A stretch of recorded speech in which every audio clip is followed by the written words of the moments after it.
आकाशवाणी नागपूर. नेहा क्षीरसागर आपल्याला ठळक बातम्या देत आहे.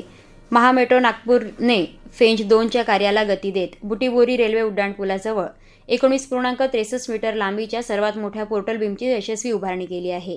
रस्त्यावर सखल भागात किंवा मध्यभागी खांब उभारणे शक्य नसलेल्या ठिकाणी मार्गिकेला व्हायाडक्ट आधार देण्यासाठी अशा पोर्टल बीमची रचना केली जाते. खापरी ते बुटीबोरी ESR स्थानकादरम्यान अशा एकूण 18 पोर्टल बीम उभारण्याचे नियोजन आहे.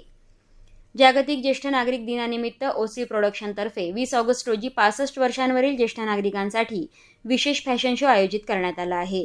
ज्येष्ठांच्या आत्मविश्वास, व्यक्तिमत्व आणि उत्साहाचा गौरव करण्याच्या उद्देशानं हा उपक्रम राबविण्यात येणार असल्याची माहिती प्रसिद्ध शेफ विष्णू मनोहर यांनी आज नागपुरात दिली.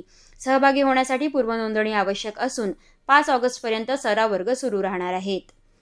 महाराष्ट्र शासनानं गुरुवारी जारी केलेल्या शासन निर्णयानुसार उपमुख्यमंत्री, मंत्री आणि राज्यमंत्री यांच्या कार्यालये व शासकीय निवासस्थानी छापील वृत्तपत्रे आणि नियतकालिकांचा पुरवठा 1 सप्टेंबरपासून बंद करण्याचा निर्णय घेतला आहे.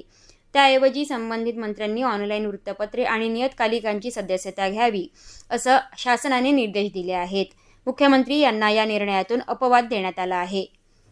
गुरुपौर्णिमेनिमित्त जामसावळी धाम येथील हनुमान मंदिर इथं दर्शनासाठी मंगळवारपासून मोठ्या संख्येने भाविक रेल्वे मार्गे संसर येथे दाखल झाले.